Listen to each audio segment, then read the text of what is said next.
That's my.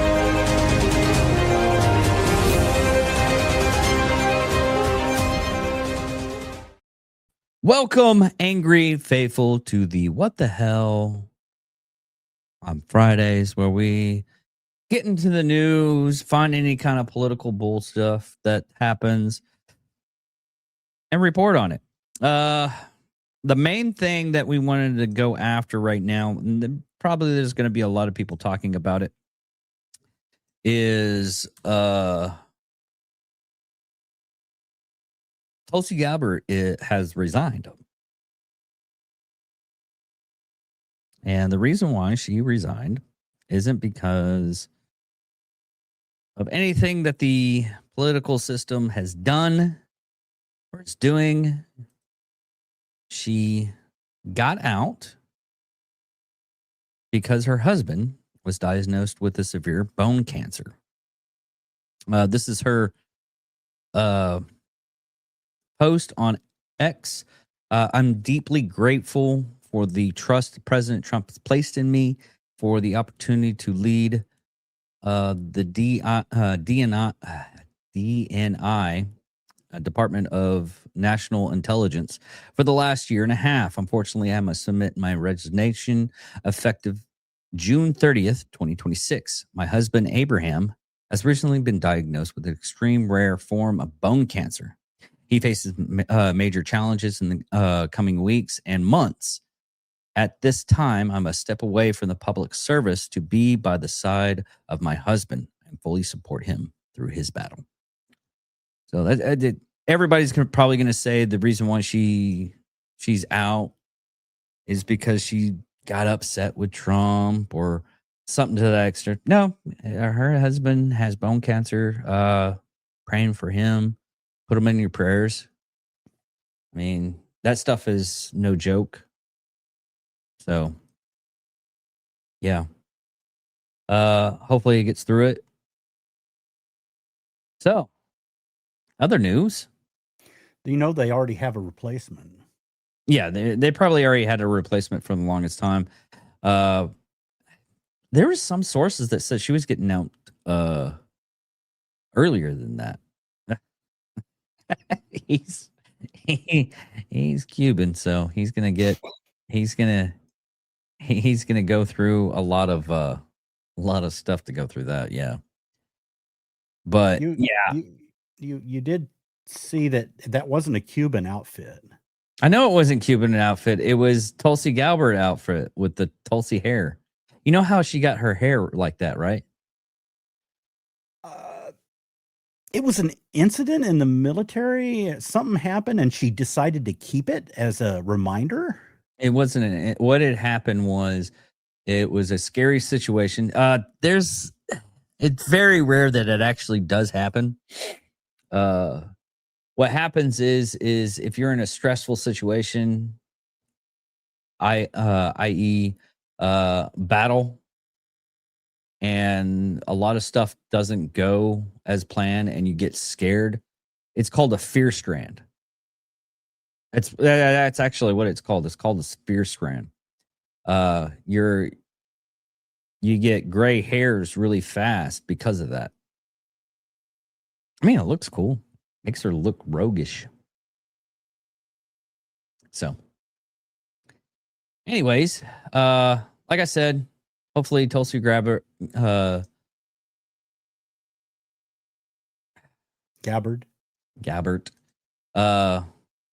husband Abraham comes out,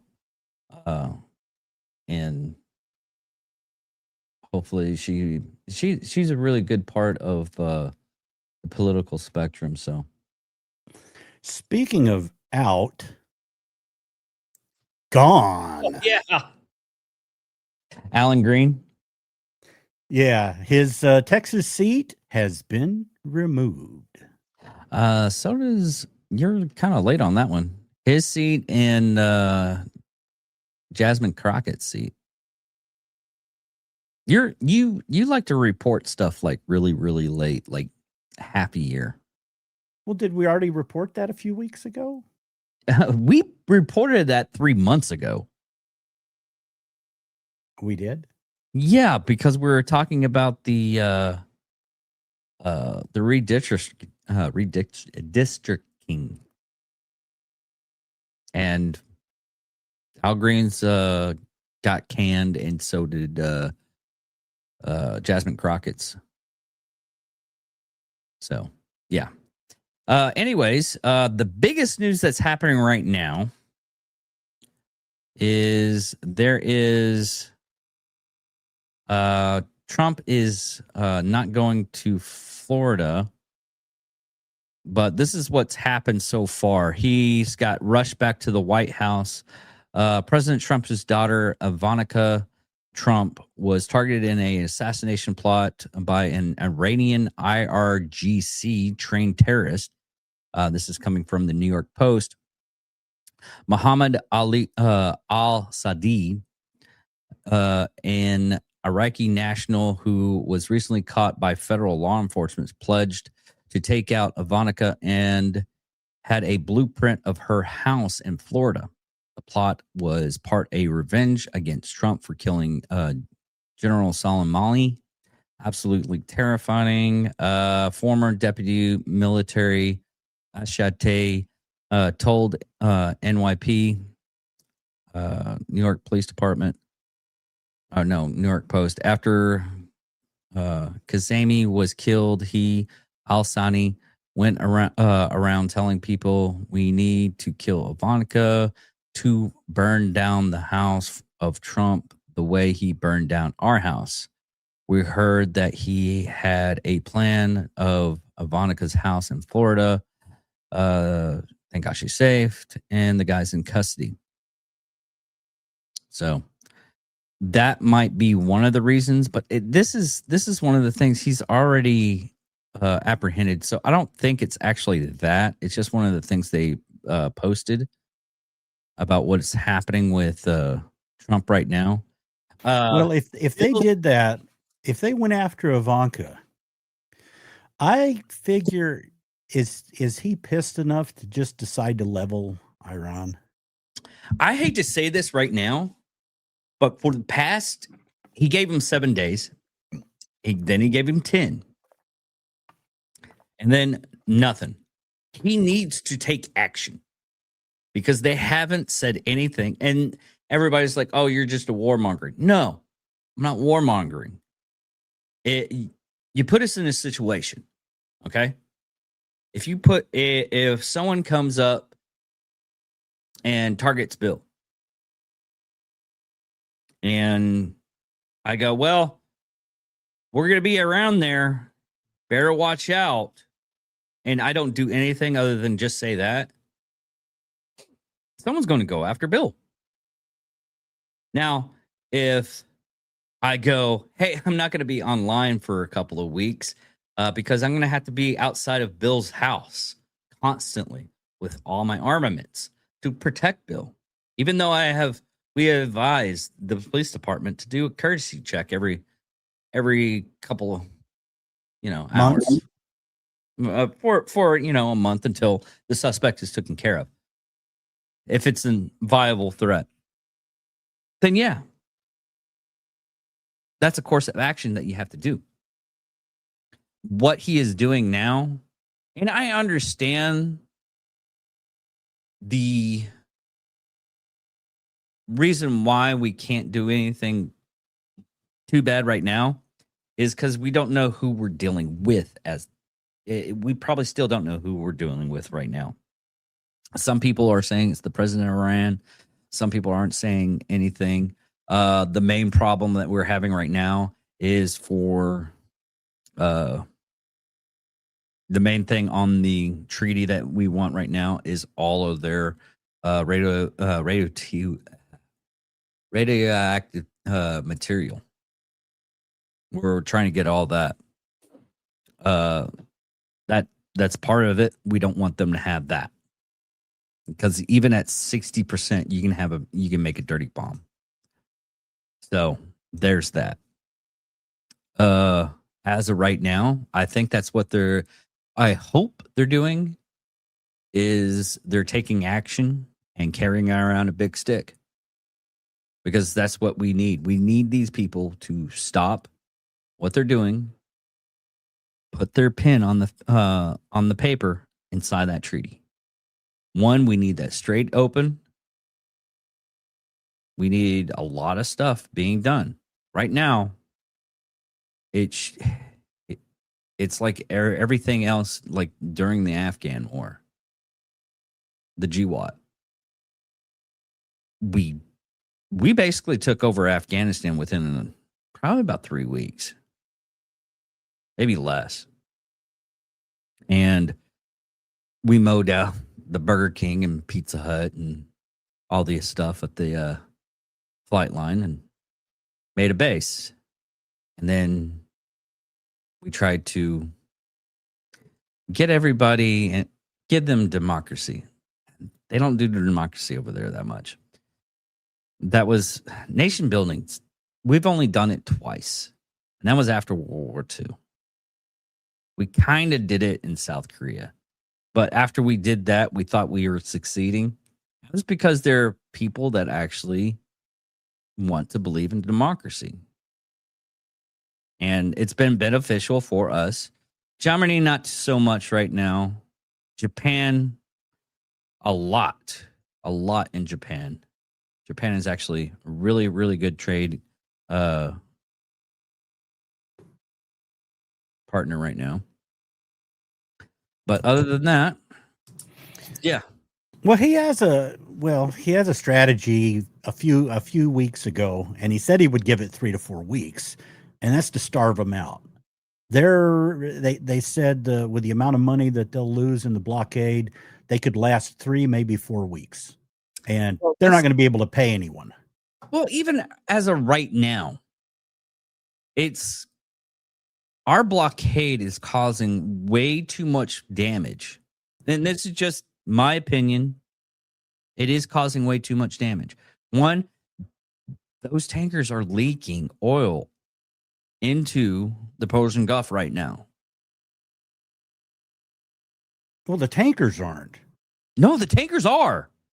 No, they're letting it out in from Karg Island because the pumps still have to run, and they don't have any place to store it. Exactly. They put them in tankers, right? Or old tankers to store them, and those tankers are leaking now. You can look it up and prove them. Oh, no. I thought you were making a comment of like the other people, the other countries' tankers that are needing to pull it out. No. That's what I thought you were getting at. That's why I was saying no. They're putting them into old tankers they have lying around, and those old tankers have not been serviced for a long time, and they're leaking. I hate to say this, it's an environmental fucking disaster too. Even though we'll get to that other part too, which is kind of funny. Now, local news. City of Wichita Falls releases statement denying contract or other agreements to provide water for a data center. Bill, you had some kind of angry fist pump in there. You're just really angry about that. What part did you? Oh my God. Yeah. It's a bunch of bullshit. You know, if you sell something, right, and someone does something with what you sell, they have done it. Now, yeah, there are some directives on what the other people can do with it, but they're acting like that the city of Wichita Falls, the mayor, has gone, okay, I'm selling water to Google in Archer County.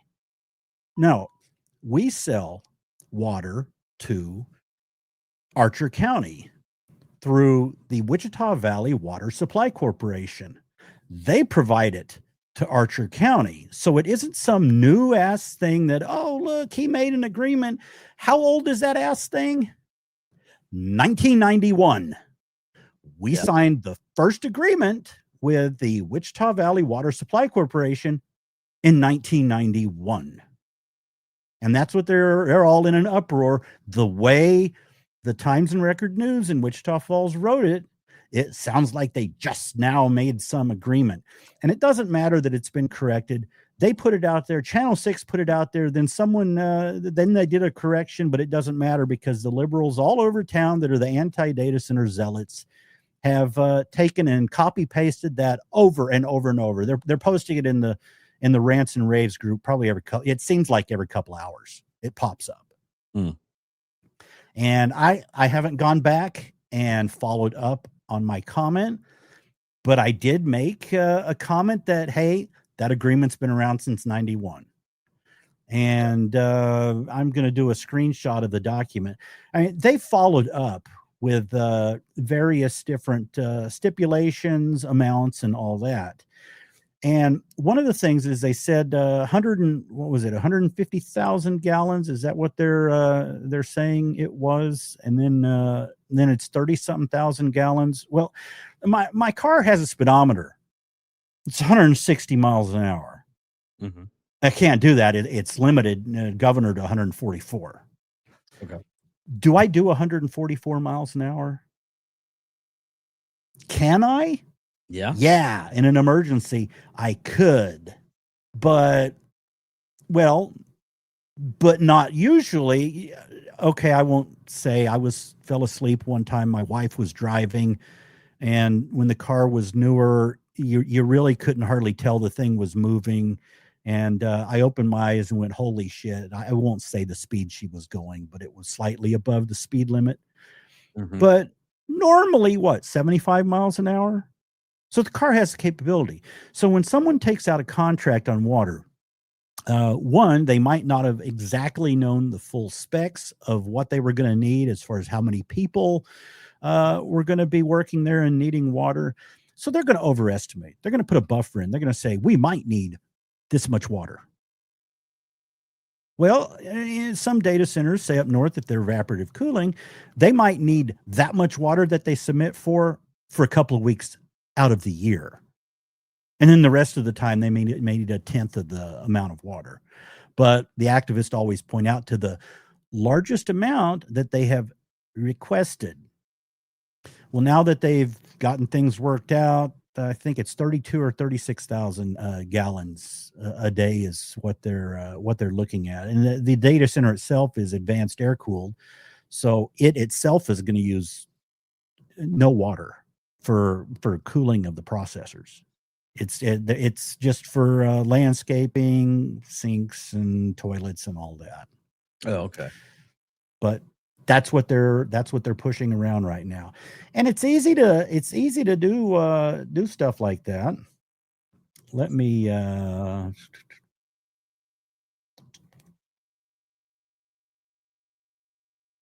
continue for a moment while I find something. Oh, there it is. Okay, here's what's going on with Google now. You cannot trust Google, and here's why the activists are finding bullshit. Normally, you could say, what is the type of cooling and amount of water a data center will use? Because they're going around and they're comparing it to this in Georgia that uses this many million gallons a day, and this and this and this. But you got to look at each individual data center. But you can't anymore. Here's what happened. What is the cooling and water use of a data center that is planned for about half a mile from Cedar Creek Lake, Texas? Anytime someone mentions, oh, the data center is good, I look up the individual data center.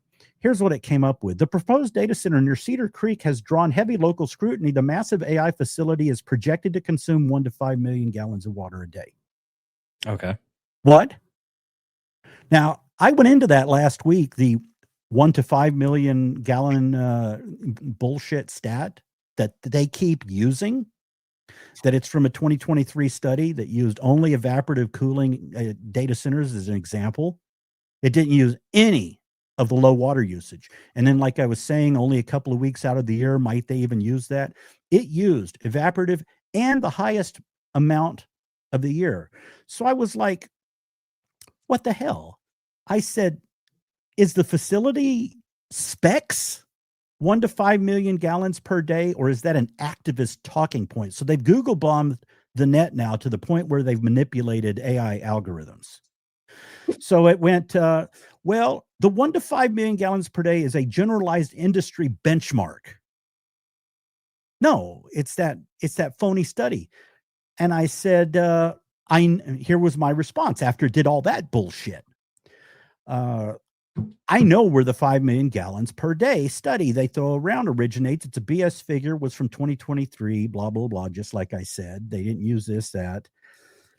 So anything with most or usually or typically is completely irrelevant to new construction. And I said, there isn't even a data center proposed near me that's evaporative cooled. Not one. Okay. So they haven't even mentioned that type of cooling. Here was the response. Oh, you're spot on. They actually have mentioned the specific source of cooling of that data center. It's going to use 10,000 gallons per day of water for domestic use. And it's going to be a closed loop system using virtually no water.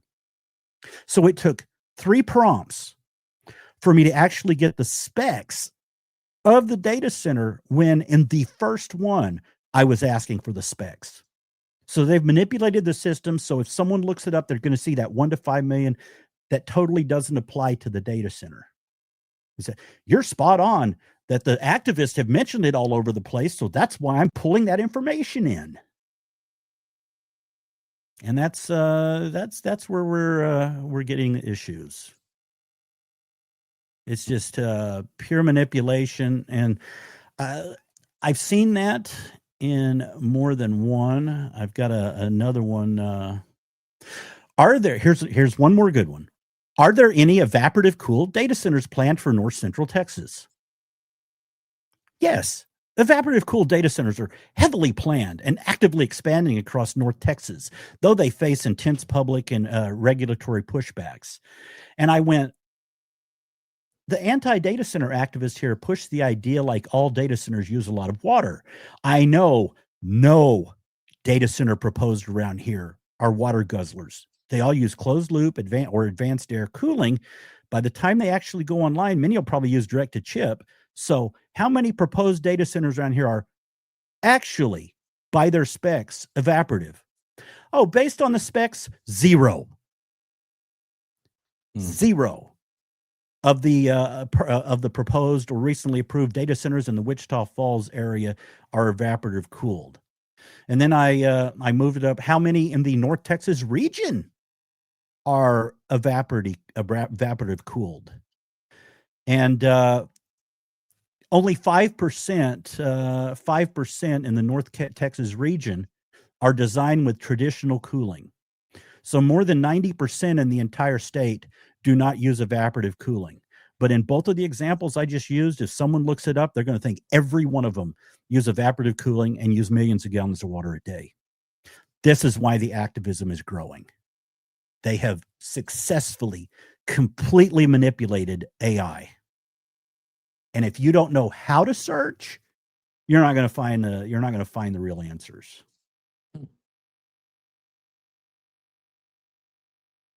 Are you done with that? That rant's over. Okay. I got plenty more, but we'll. Yeah, we're gonna beat this like a dead horse, unfortunately. But Poland's in the news. Poland just told the EU to go to hell. President, how do you spell his name? How do you pronounce his name? Nawrocki? Oh my gosh, Carol. Norrick. I can't believe it. I've only said his name a dozen times ever since at his rally. They said Donald Trump is a symbol of freedom for the world. Yeah, it's Nawrocki. Nawrocki. Vetoed a Digital Service Act. The state is supposed to guarantee freedom, but it's not. It's restricting it. The EU spends years building the most sophisticated censor machine in the Western world. One man, one veto destroyed it. Think about what the law actually was. Government decides what you can post. The government decides what you can share. The government decides what is true. The government decides what you are allowed to think. Poland said no, while Germany complied, France complied, and the entire EU rolled over. Poland vetoed it. Same Poland that buys more gold than ECB, European Central Bank. The same Poland that suppressed the European Central Bank and reserves, and the same Poland that has been right about everything that's happening in Europe, is now the last wall standing between European citizens and the state-controlled speech. The EU doesn't want free speech; it wants a manageable one. Poland's reminded them what freedom actually looks like. I wonder if we still have a person that that's from Poland that listens to us every once in a while. But if you do, tell us how it is in Poland. I mean, I'm kind of wondering. I like to look at the stuff about Poland and other countries to see how they're doing. It's safe. It's beautiful. It's one of the top Yeah. places that I would want to go. You can say that now, but I remember there's a time that a couple of the service members from America went there, and they started a person just started ranting at them. We did a video about that, and We did. yeah, we did. It was a instance that they were just berating these U.S. soldiers. Well, that's another thing they've gotten into. The surveillance aspect is they have made people so paranoid with the surveillance aspect of these things that if you go in through some of the comment sections, people are getting violent. They're threatening violence against data centers, and part of it is this surveillance thing. And did I mention flock? I mentioned flock cameras last week, didn't I, or not? Flock cameras are the surveillance cameras that are all over the place, and reading license plates and everything. And people are like, flock cameras. If we stop data centers, we'll stop. I did. If we stop data centers, we'll stop flock cameras. Well, flock cameras process most of the information on the camera themselves, and then they transmit that little bit of information, and it goes to two data centers, an Amazon Web Server, GovCloud East and West, and that's where your data is. So you stopping at your local friendly data center isn't going to do anything about surveillance. And they talk about storing personal information. I looked into that, and with the compression of data storage in server racks now, they could take and pretty much what was it?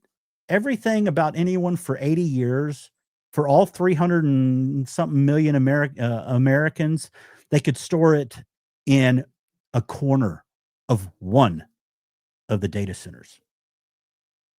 Information like that, as far as storage, when you compress it, and with how much they've compressed chips, it doesn't take up that much space. So the data centers aren't being built to store and surveil. That's just, one data center, little corner, could hold all the information. That is not what they're for. Okay. Here's the thought, and this is just the thought that I'm trying to keep up with what you're doing, but I'm also trying to keep up with what's might be happening as of right now. This is not definitive. It's not. I want to say it's opinion, but this is just the information that I'm gathering right now about the reasoning why Trump is going back to the White House, the developments. One is Cuba. We just arrested one of their Cuban nationals just recently. They might be coming back to the table because Cuba is literally, and if you pull up some kind of photo, Bill, I swear I'm going to go to your house. But anyways, Go ahead, put it up. I already seen it in the thing. Go ahead. I know how Johnny feels now on Nerd Sports. Make computer Cuba great again. Okay. Cuba's been without power for months. The people are starving. They might have we just recently sent in we're supposed to I think we were supposed to send in and we'll go over this. I have a if you're listening, unless you're Spanish speaking, you're not going to get a lot of this. It's all it does have an annotation of American speaking, English speaking. But Rubio just sent this week, and this is it might be high likely what this is actually is. But we'll go ahead and I'll En un día como hoy, en el 1902, la bandera cubana hundió por okay. En un día On como a hoy, en day el like 1902, today la in bandera cubana hundió por 1902, primera vez the flag sobre un flew país over independiente. the independent country. Pero sé que hoy But ustedes, now quienes llaman a la isla su hogar, you atraviesan dificultades inimaginables. through Hoy quiero compartirles la verdad sobre el motivo de su sufrimiento y quiero contarles lo que nosotros en los Estados Unidos le ofrecemos para ayudarlos no solo a aliviar la David, actual, yeah. sino también mute the video and restart it. un futuro mejor. Okay. The reason you're forced to Okay. Okay. Ready? Yeah. Okay. On a day like today in 1902, the Cuban flag flew for the first time over an independent country. But I know that today, you who call the island your home are going through unimaginable hardships. About the reason for their suffering, and I want to tell you what we in the U.S. are offering to help you. Not only alleviate the current crisis, but also to build a better future.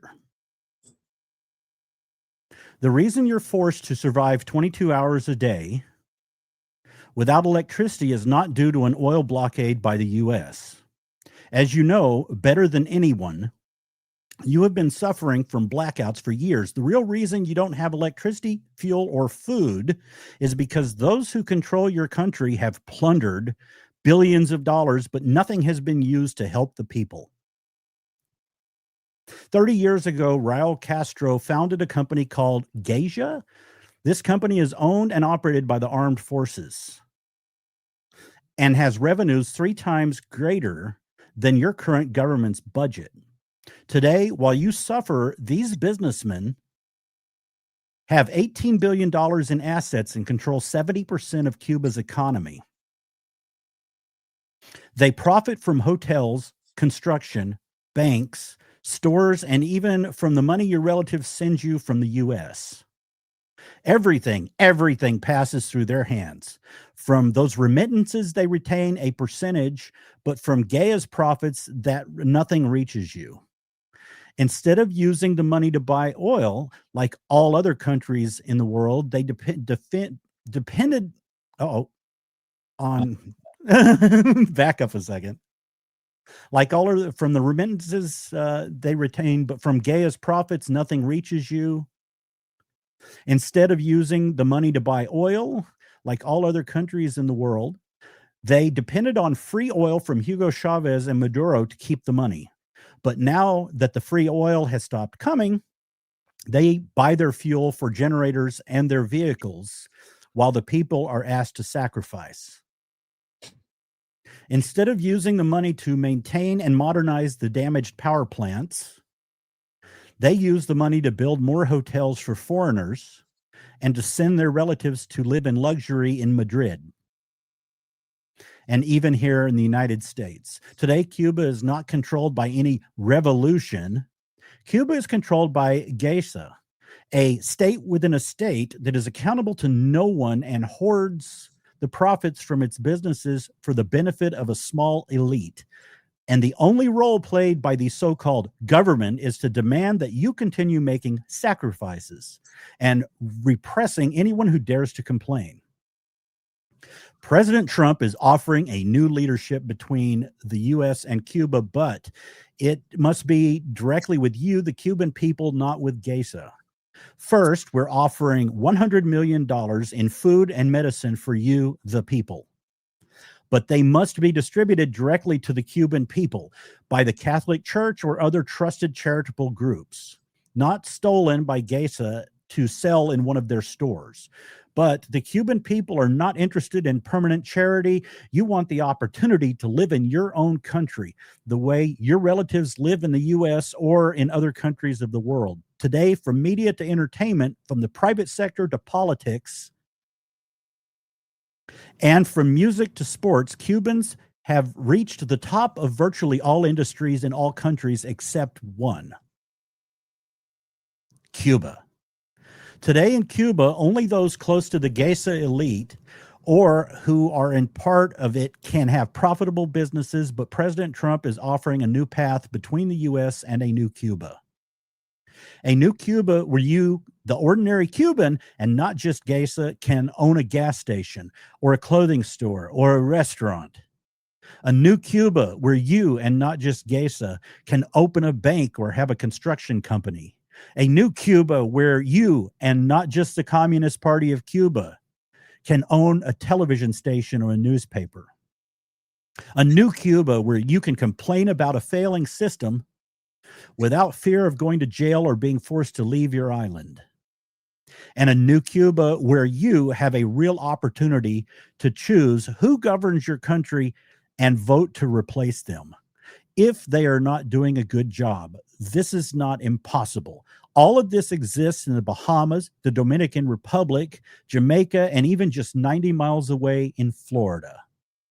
If owning your own business and having the right to vote is possible around Cuba, why is it not possible for you in Cuba? In the U.S., we are ready to open a new chapter in the relationship between our people and our countries. And currently, the only thing standing in that way of a better future are those who control your country.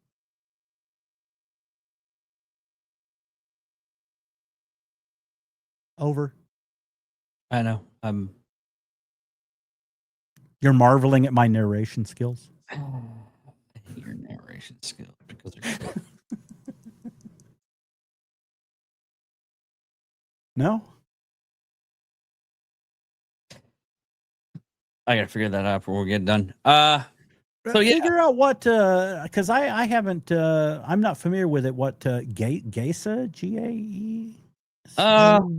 it is. It would be good as many times as I repeated that for us to know what it is. The Transnations Business Administration Group, and it's translated from Spanish. Is a powerful military-run business. What she said. Conglomerates that controls an estimate 40 to 70% of the Cuban economy. It was established in 1990 by Raul Castro, which he said, and given in the to give the Revolutionary Army Forces financial independence. It demands the island's most lucrative sectors, including tourism, banking, real estate, and commerce. So basically, it's the actual group that controls Cuba. And if you actually say it, it's the Grupo de Administración Empresarial. Yeah, SA. that's what I said, but I said it in English. I don't understand Spanish, but the only thing that still sticks with me is I learned how to read it. I get yelled at by Spanish women all the time, so I understand like a little bit. I just can't like speak it. Do you just know when it's an insult, or tone of voice should tell you that? Yeah, it's basically a tone of voice. That's the only way I understand Spanish.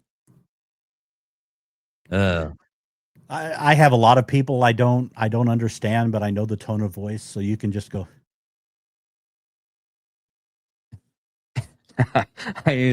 I'm usually going up and going, She's pissed off about something. How do you know that? It's all in Spanish.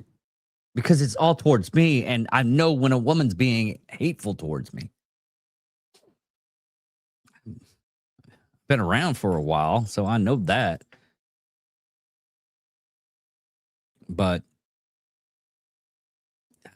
yeah, I'm still not getting anything else from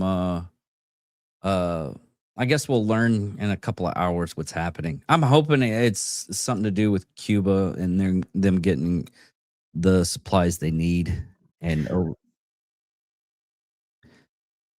Well, oddly enough, 2 hours ago, so I guess near the same time that all this was going on, Trump put out a Truth Social with this image. Now, I have explained the Golden Dome before, and that it is imperative that we have Greenland for the Golden Dome. We need it. You're still on that Greenland stuff. Well, because the very next post that Trump put out, yeah, I've seen that. That was 2 hours ago. And then some of the responses to that, this. So yeah, David. Mm-hmm. I bet buying out Greenland is still cheaper than funding daycares in Minneapolis. I like this one, but I don't know. Canada's a waste. Greenland maybe, but not Canada. You know, here's Canada.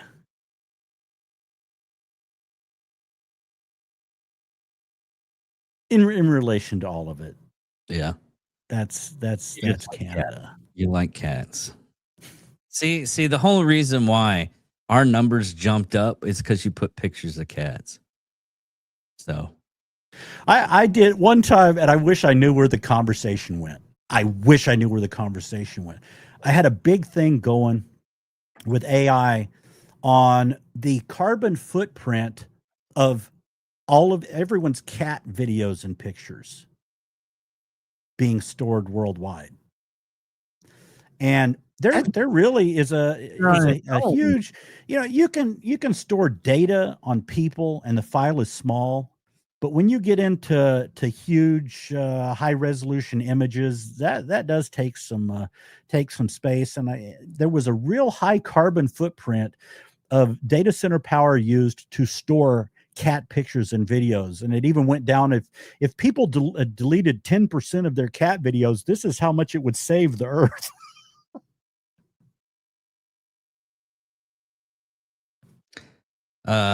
Speaking of climate change, it's been changing a lot lately. It's cool, then it's warm, then it's hot. God, my sinuses are horrible right now because of that. I don't.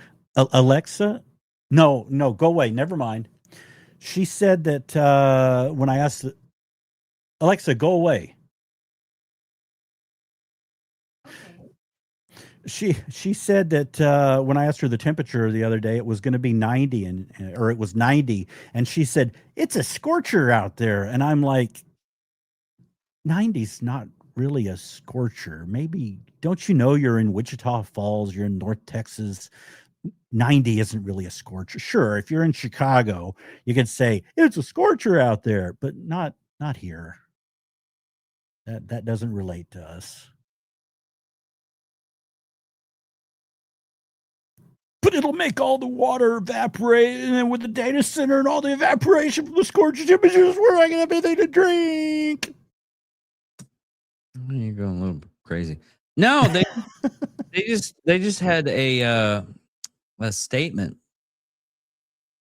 That was in September though. But they're saying Talk about old news. Yeah, it is pretty old news. But it was just something recently they published on a couple of websites saying that climate change was a scam. And this is even coming from like the UN. They had documentations and everything. And they're like, yeah, even Bill Gates is going, climate change is not really that bad. It's a scam. It is a scam. Most of that stuff stuff like that is a scam. And I've said this a lot because there's a big difference. It's just pollutants. Okay. There's a big difference between pollutants when you go to like a big city. Big cities, yes, they have big time pollutants. And you have to figure out a way to station that. But when you go out to you're trying to emphasize to like a person that has like 100 acres and they're very far away from like any kind of big city, maybe about 30-45 minutes, telling them about, pollution and everything is ridiculous because they really don't really have that much because it's open skies. You're able to breathe. It's fantastic. So, yeah. So, in along with the other pollution argument in data centers, the backup generators, like local, more than likely they might run once a month for a few minutes to test them. But so they come up with the indirect water usages. They're guzzling. Okay, the power generation is going to guzzle the water. But what do we have in North Texas? Wind and solar, a lot of wind and solar. In fact, I went into this last week, how we waste electricity because of we have too much wind and not enough places to store it. So the water guzzling is indirect water use. But then I asked, well, power right now in our region, it's being fed a lot by massive wind and solar farms. And I suspect with the build time of many years, sometimes a decade of getting these data centers built out, they might actually use SMR, small modular reactors that use zero water. And the AI is, oh, you've hit the nail on the head. The narrative surrounding data center energy use is deeply flawed. And your logic about small modular reactors and local renewables aligns with the current energy trends. So you look at the build time, like our local one isn't even going to go online until 2028. 2032 is the full build approximate. The big one that Kevin O'Leary is building in Utah, that thing isn't even going to go online for over a decade.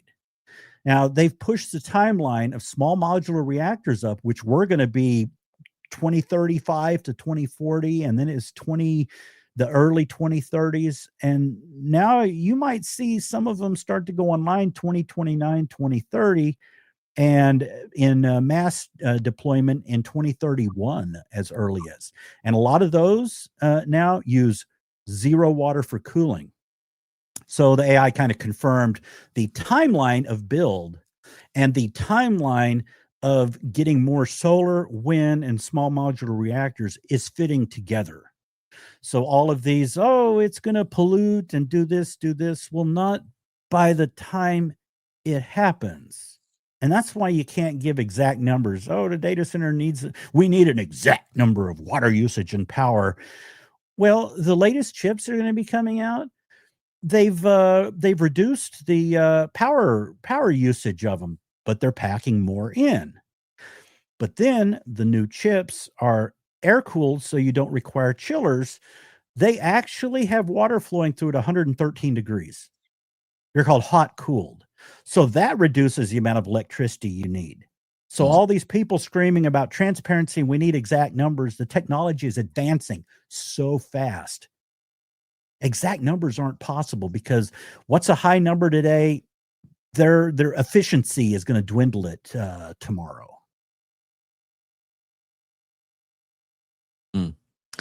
Yeah, because I just looked up find out when China's going to be ready, and theirs is 2032, so 2030 also.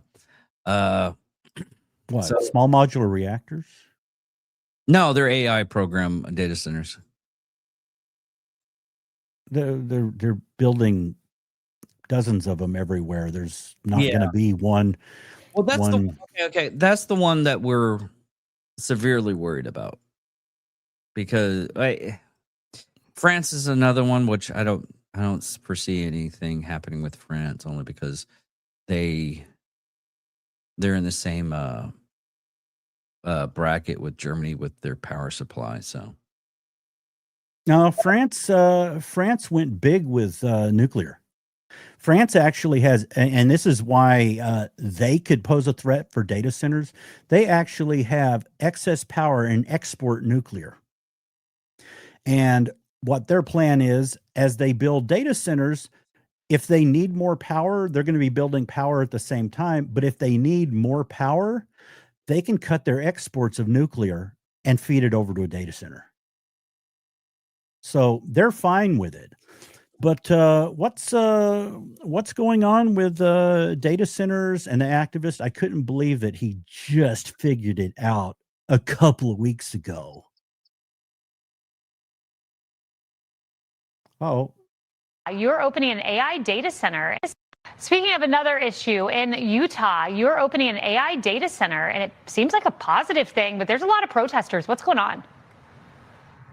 So you're right, and they deserve their answers. We're not trying to circumvent any processes. We have to get water permits, air permits. There seems to be a general trend across the nation to be against data centers. And I started to wonder why when on the morning of May 4th, I had a huge uplift in complaints on my own social media feeds. And our own people started to do a digital audit, and we found this organization in Utah that was really, really pushing out misinformation into Box Elder County. I don't know these people, but they're called Alliance for a Better Utah. And I thought, gee, this is really expensive to do what they're doing. Who's funding it? So I launched an audit, and lo and behold, this money is coming from China. An organization called Alabella, and I'm going to publish it over the weekend. We looked at all the IRS Form 990s that through a really clandestine, it's amazing. They're basically bringing in millions of dollars into Utah to push out PR, trying to stop any advance in power generation or in AI compute or any kind of compute. Who would want that? Only the Chinese. I can't believe it. I couldn't believe it, but they should rename this thing Alliance for a Better China in Utah after you look at how much money is coming out of China pouring into this organization. Kevin, I only have a few moments here, but that's fascinating to me because China's coming into the United States, buying up farmland, infiltrating our society. And now you think funding protesters against an American entrepreneur? This is irrefutable. This is Form 990 from the IRS. Now, it's done through a whole bunch of clandestine different entities, and I've traced every single one, and I'm going to publish it today. And I hope these people, Taylor Noth and Josh Cantor, whoever they are, who run this organization, they got a lot of explaining to do to their fellow citizens in Utah, because they are not, it doesn't look like to me they're supporting the mandate in Utah at all. They're supporting China. Mm-hmm. So it took them that. Do what? It took them that long, huh? Yeah, I've only been saying it for three months. I said, hey, these activists are getting 4 months. These activists are getting 5. No, it's been a while. Yeah, these activists are getting funded by foreign billionaires, and one of them is I think I mentioned this. He's a Swiss billionaire whose goal is to reimagine or reinterpret the American Constitution for progressive ideas, something like that. I don't have the exact sentence, but similar to that. So he wants to influence our Constitution, and he's funding some of these anti-data center groups. And I'll tell you, it's getting worse and worse with this one person out there that I saw turn. And took 4 days for her to turn. And now, as far as activist organizations all over Texas pounced on her one post. And she has become one of the biggest anti-data center crusaders in the state of Texas. But I won't say it. Lady. Your crusade days are numbered as far as how you're crusading against the data centers. It's not going to work for long. Yeah, usually doesn't. The only other thing I have right now is this is May, and right now, what is possibly a good thing? Alberta. Looking at some of the stuff for the if anything, they just go, you know what? We gave you a chance. We're going to take an offer with the U.S., see if they can help out with security, and we're out. And they just stop giving everything to Canada, and they just become independents that way, which it would probably be a little bit easier to do it that way and funnier. Danielle is just walking a line with that. Basically, after the court squashed the as far as getting the referendum on the ballot, she came out and said, okay, we're going to put something on the ballot for you guys to make some decision. And then if you get enough signatures or vote for it, then we'll fight it in court. And it's like, what? So I don't know. I love her, but she's trying to walk a line now. Yeah. I've been seeing that a little bit here lately. And go ahead. I have backing up one more thing on data centers, China, and why the AI race is important. And this is Doug Burgum, who made a statement recently. I don't worry about us not having technological leadership. I worry about us on the build, baby, build, because we're still running into this thing where there are some states that literally are passing bans on AI data centers. And it's not organic and local. Some of this is foreign source dark money coming in. And the people that used to fight on climate change have shifted. They don't talk climate change because they realize it's a losing argument. I can't get people excited about 1 degree of climate change, but man, I can lie to them about why their electric bill went up. And I say lie because there are elections occurring in states right now where people are running on the affordability of electricity, and there's never been a data center built in their state, and there won't be a data center because these data centers are not going to go to places where you've got 2 to 3 times higher electricity. 100 years ago, you wouldn't have put a wheat mill someplace where there was no water, no power, and the wheat costs 3 times as much. Why would you do that? So these arguments are specious. And then in my own state, when I was still governor, we put a $1.2 billion data center in a town of 800 people. You know what happened to the electric rates? They went down. You're like, that's impossible. That's impossible. When you bring in AI, the rates go up because they use so much power. No, we brought them in, and it's a fixed cost, the thing called the grid. You bring in a new customer who's willing to pay a premium, and they bought down the rates for all the 800 local farmers, ranchers, and small town folks that had a meter. They bought it all down. And then the townspeople said, yeah, but what about housing? They're going to come in our little town. They're going to drive all the housing up. And the people building the data center for $1.2 billion, which is more than the entire tax base of the entire county, said, oh, well, we'll build 30 new single family homes. Is that okay? And then they're like, do you need any like special breaks or free land? No, we'll just do it. You know, they just did all that stuff. And then I asked them when I was governor, I said, did you ask anything of the data center builders that they said no to? And they said no. I said, well, they said, why? I said, because you didn't ask enough. You should have asked for a new gym and new uniforms and new everything. Because it's like there's so much money to be made in manufacturing intelligence. And so there are ways to make this work, and there's ways around the country where it is working. And it's not voodoo economics, and it's not subsidies. It's you take a fixed cost grid, then you add a new customer payer on there.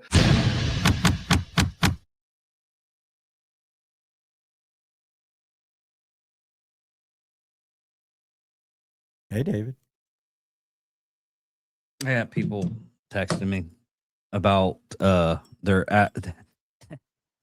there's personal people that actually watch this show, and they're texting me like they could comment on the show, but instead they go direct.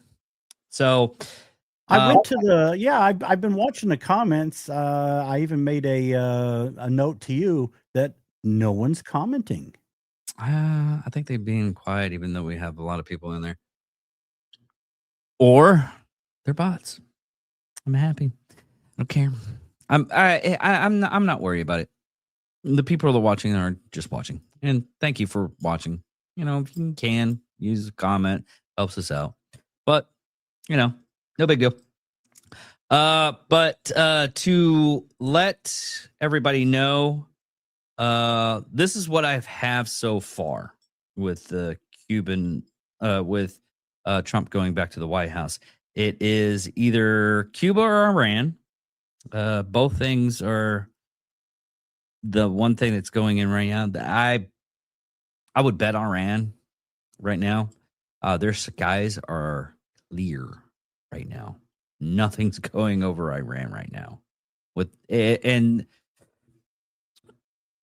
the good bet would be Iran if you're in the Polymart and you want to figure out if we're gonna blow up pieces of Iran again. That's possibly because Iran has been attacking UAE in a bad way. They've been hitting their oil depots, and this is right after UAE got out. We talked about this a couple of weeks ago. They effectively May 1st got out of OPEC, and Iran is part of OPEC. So, you know, you mentioned the poly market, and it made me think of this. oh yeah, the whole Guess what happened? Guess what happened on this day where Ken Paxton just went from here to here, and Cornyn went here to here. What happened right then? that's another Something thing. happened. Okay.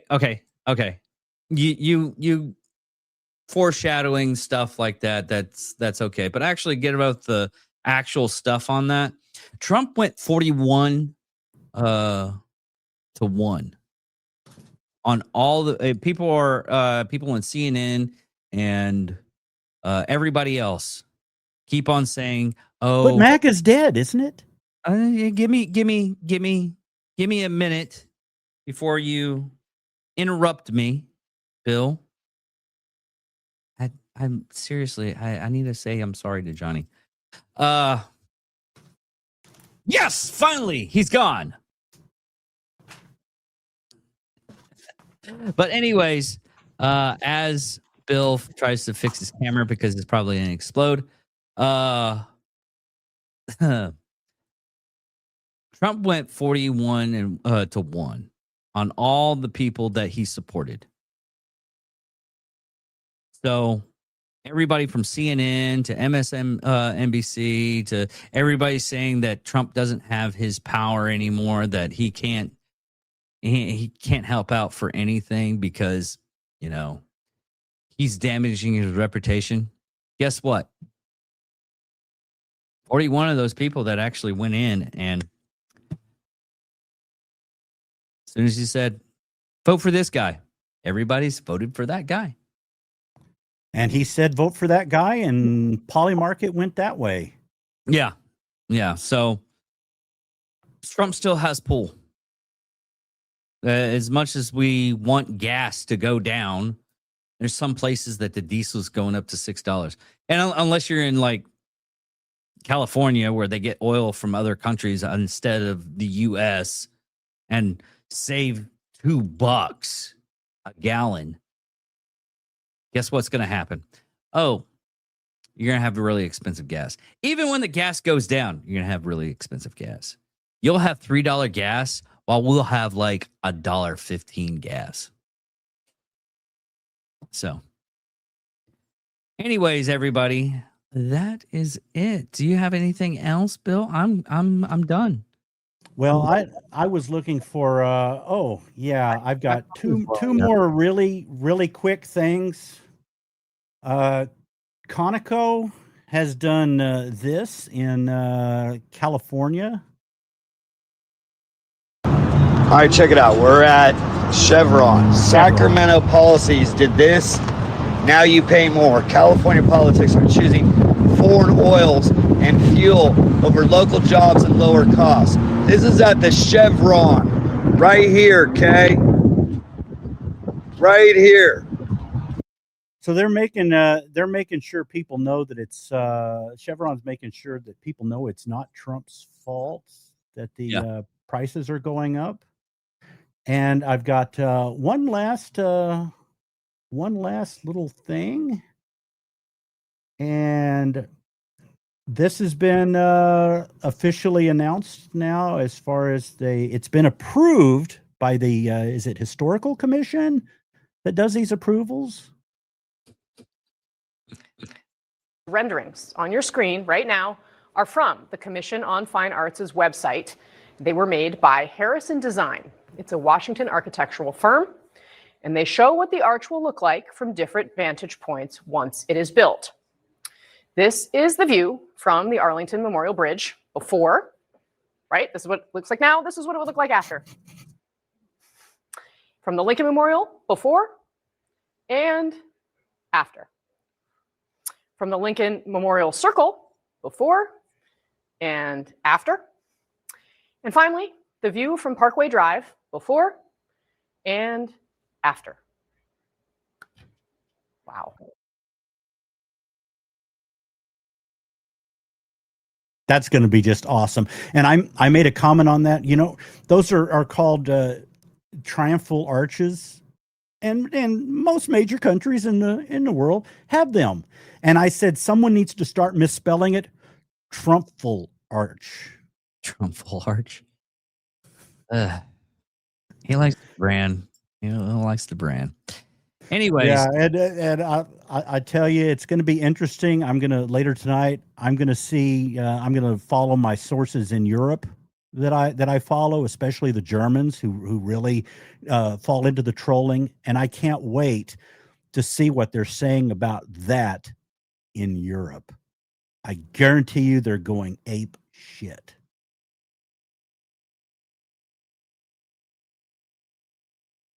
That's all. Huh. I wonder if Kane's gonna do something in Tennessee. Interesting. At least we're finally clearing out the damn rhinos. Oh yeah. So far, Brendan Herrera, he's nominated. He has the nomination, and he's probably going to win his district. He got rid of Tony Gonzalez, or Tony Gonzalez got rid of himself. Kind of thinking that one. But anyways. Oh, I'm thinking of the bigger ones like that damn Massey. Coney.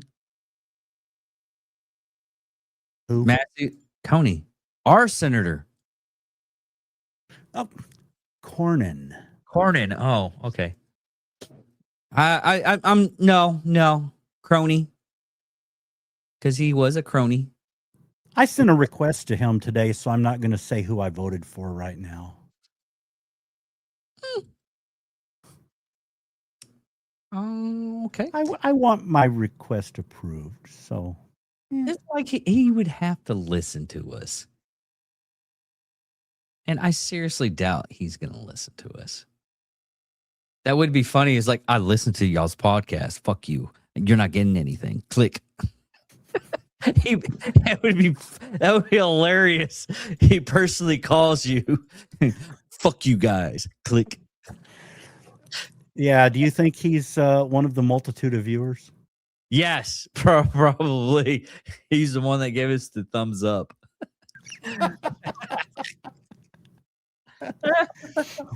All right, everybody. Thank you all for listening. Thank you all for watching. I'm David Dickerman. Wild William. And check us out on Mondays, where we talk about sports. Fridays is the news and political stuff. Wednesdays is the Secret X channel only. Yeah. But everybody, thank you all for listening. Thank you all for watching. Goodbye. And support your local data center. There. Okay, Bill. You always have to get something else.